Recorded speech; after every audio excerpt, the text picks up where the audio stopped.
TV अखबार कह रहा है 400 पार, लेकिन बीजेपी के सांसद चुनाव लड़ने से कन्नी काट रहे हैं। और कल यानी 3 मार्च को बिहार की राजधानी पटना में आरजेडी की महारैली होने जा रही है। और एक वीडियो दिखाऊंगा, सुप्रीम कोर्ट के वकील किस तरह से सरकार के लिए बोल रहे हैं। वो वीडियो सोशल मीडिया पर वायरल। और सोचिए, एक सारस पक्षी को पालने पर जेल जाना पड़ा था एक शख्स को यूपी में।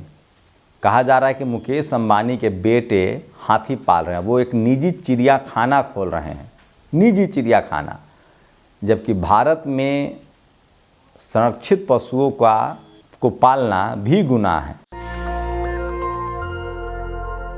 नमस्कार, मैं शंभू कुमार सिंह और आप देख रहे हैं नेशनल दस्तक। वो तमाम बड़ी खबरें जो सोशल मीडिया पर आज वायरल है। सबसे बड़ी खबर ये है कि सोचिए, मुकेश अंबानी को लेकर बड़े आरोप लग रहे हैं।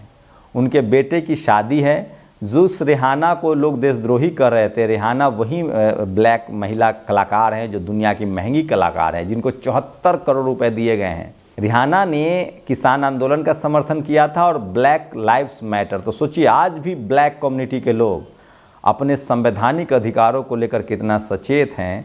और दुनिया भर में जहां भी मानवता की बात है, सोचिए, दुनिया की सबसे महंगी एंकर ओफ्रा विनफ्रे, दुनिया की सबसे महंगी मॉडल नियोमी कैम्पबेल, दुनिया की सबसे महंगी कलाकार रिहाना, ये सब ब्लैक समुदाय से आती हैं और आज भी ये इक्वालिटी की लड़ाई लड़ रही है। भारत में अगर आज सोशल जस्टिस की लड़ाई कमज़ोर पड़ रहा है तो वो इसलिए क्योंकि यहाँ के जो शोषित वंचित समाज के लोग हैं, उनके जो व्हाइट कॉलर लोग हैं, जो सिस्टम में आ जाते हैं, वो डर से बात करना ही बंद कर देते हैं।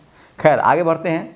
तो सोचिए किस तरह से गौतम गंभीर और जयंत सिन्हा, 2 सांसदों ने किनारा कर लिया और साफ साफ कहा है कि वो चुनाव नहीं लड़ेंगे 2024 में। इसका मतलब है कि एक तरफ कहा जा रहा है कि 400 पार और दूसरी तरफ उनके सांसद कन्नी काट रहे। और सोचिए, ओबीसी का डर प्रधानमंत्री को कितना सता रहा है। जिस तरह से दिल्ली में बीजेपी की बैठक में जब नरेंद्र मोदी को माला पहनाया गया था, तब उस माले में राजनाथ सिंह घुसने की कोशिश कर रहे थे, लेकिन नरेंद्र मोदी ने जैसे ही नज़र फेरी, नज़र तरेरी बोलते हैं उसको, नज़र फेरना मतलब होता है मुंह फेर लेना, नज़र तरेरना मतलब आंखें दिखाई, राजनाथ माले से बाहर हो गए थे। बिहार में नीतीश कुमार को प्रधानमंत्री नरेंद्र मोदी ने अपनी रैली में हाथ पकड़कर माले में लाया। मतलब सोचिए, इंडिया गठबंधन ने नीतीश कुमार को गंवाकर नुकसान तो कर ही लिया है।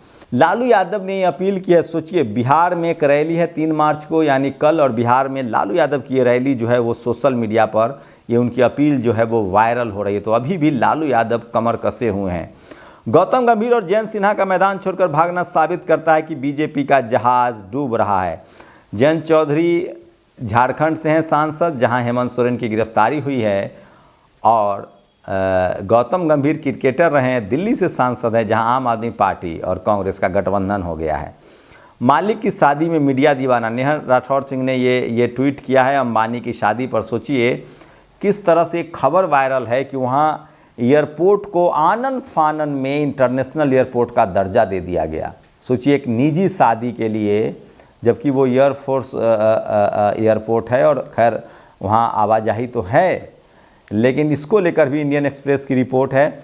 और हरियाणा में बहुजन समाज पार्टी की 1 मार्च से शुरू हुई यात्रा को आकाश आनंद पूरा कर रहे हैं, उनको Y+ सिक्योरिटी भी मिली है, ये एक अच्छी बात है। और बिहार सरकार द्वारा सोचिए किस तरह से बेगूसराय में वाम से के कार्यकर्ताओं को हिरासत में लिया गया था, डिटेन किया गया था। उसको लेकर बावन इस्लाम ने कहा है कि ये ठीक नहीं है, हमारे कार्यकर्ताओं को क्यों हिरासत में लिया है। तो आज प्रधानमंत्री की रैली थी और इसको लेकर उनको हिरासत में लिया गया था। तो बावन इस्लाम का ये बयान सोशल मीडिया पर वायरल हो रहा है कि हमारे कार्यकर्ताओं को हिरासत में लेना एकदम ठीक बात नहीं है, हम लोग बिहार भी बंद कर सकते हैं। और ब्लैक ब्यूटी रिहाना का भारत में आगमन हो चुका है। मुकेश अंबानी के बेटे की शादी में शो करने के लिए रिहाना ने 75 करोड़ रुपए लिए हैं।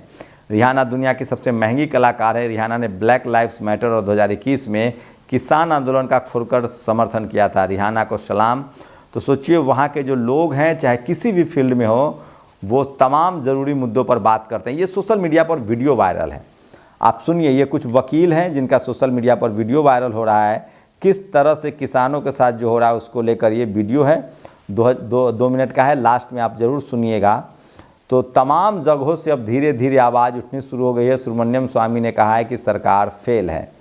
और इसी देश में एक आदमी को जख्मी सारस की जान बचाने और उसकी देखभाल के लिए जेल जाना पड़ा था। सोचिए, राहुल कंवल और रूबिका लियाकत जो हैं वो लगातार पीआर के तहत स्टोरी कर रही हैं। अंबानी के बेटे की प्री वेडिंग से पहले जामनगर डिफेंस एयरपोर्ट को घोषित किया गया इंटरनेशनल। जानिए समारोह में कौन, सोचिए तो किस तरह से इसको लेकर सबसे बड़ी खबर है कि किस तरह से अंबानी फैमिली की शादी को लेकर ये बड़ा खेल हुआ है।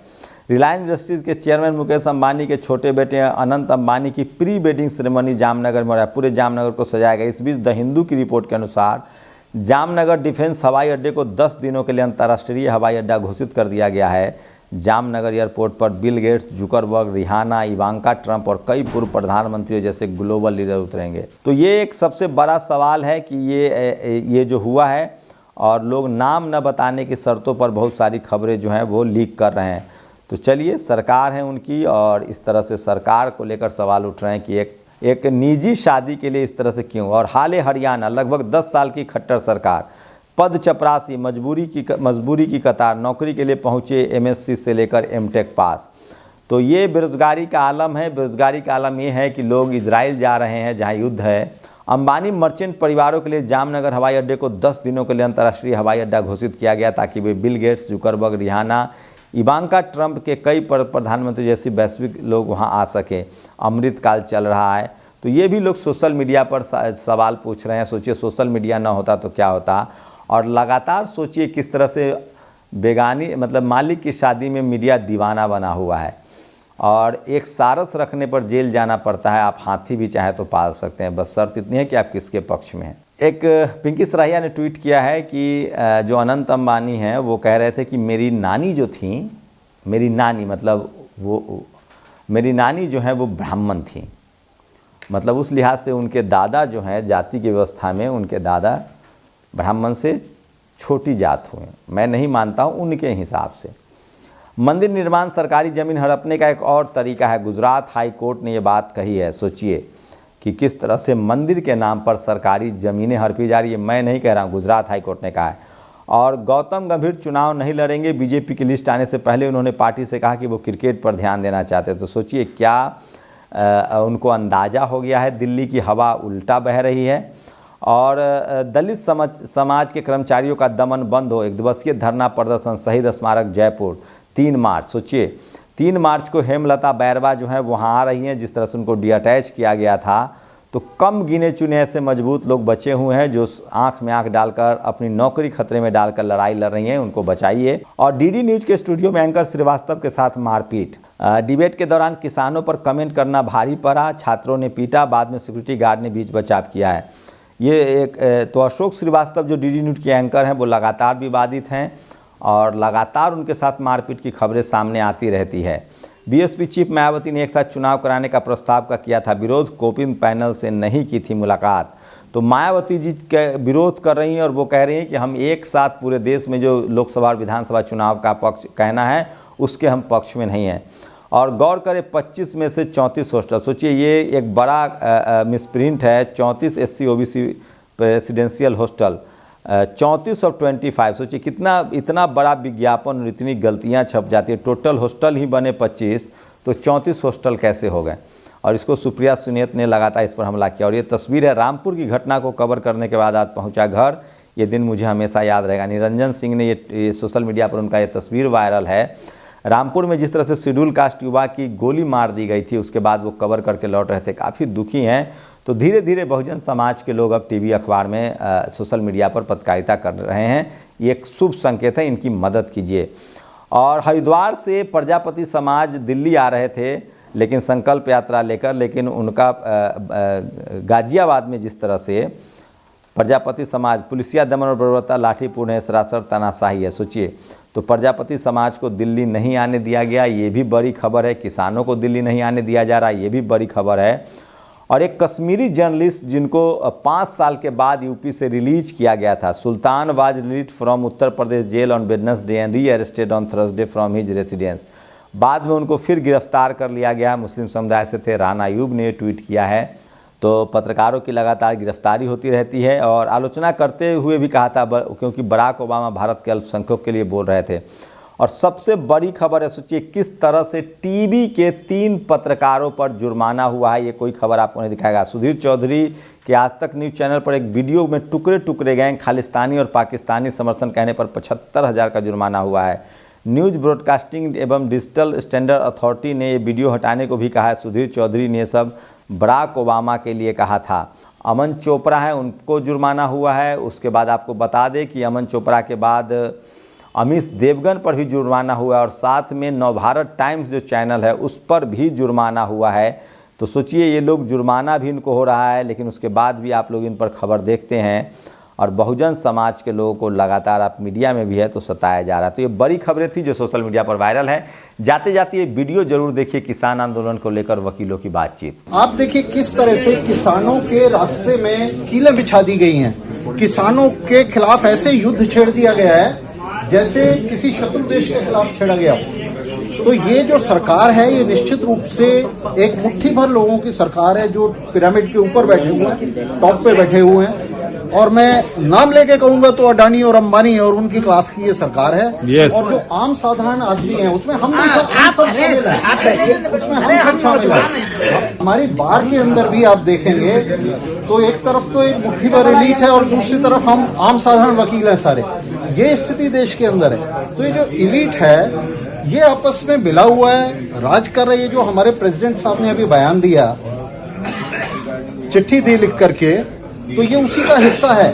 ये सारा एलीट एक दूसरे को सपोर्ट करता है, जो आम साधारण लोग हैं उनके खिलाफ एक्ट करता है। तो इस देश के अंदर आम साधारण वकील हैं, डॉक्टर हैं, टीचर्स हैं, किसान हैं, मजदूर हैं, ये सब एक हैं। इनके सबके इंटरेस्ट एक है, इनके सबके हित एक हैं। और आज जो हम खड़े हुए हैं ये उन्हीं की सपोर्ट में खड़े हुए हैं। ये डेमोक्रेसी है जो सड़क के ऊपर संघर्ष कर रहे हैं उन कीलों के खिलाफ। ये डेमोक्रेसी है जो संघर्ष कर रही है इस फांसीवादी सरकार के खिलाफ। yes. तो ये डेमोक्रेसी है। हम पूरी तरह से इस डेमोक्रेसी को सपोर्ट करते हैं। और यहाँ हम नहीं जानते कि ईवीएम में धांधली हो रही है या नहीं हो रही है, लेकिन एक बात तय है कि पूरे देश में ईवीएम का बहुत ही व्यापक विरोध है।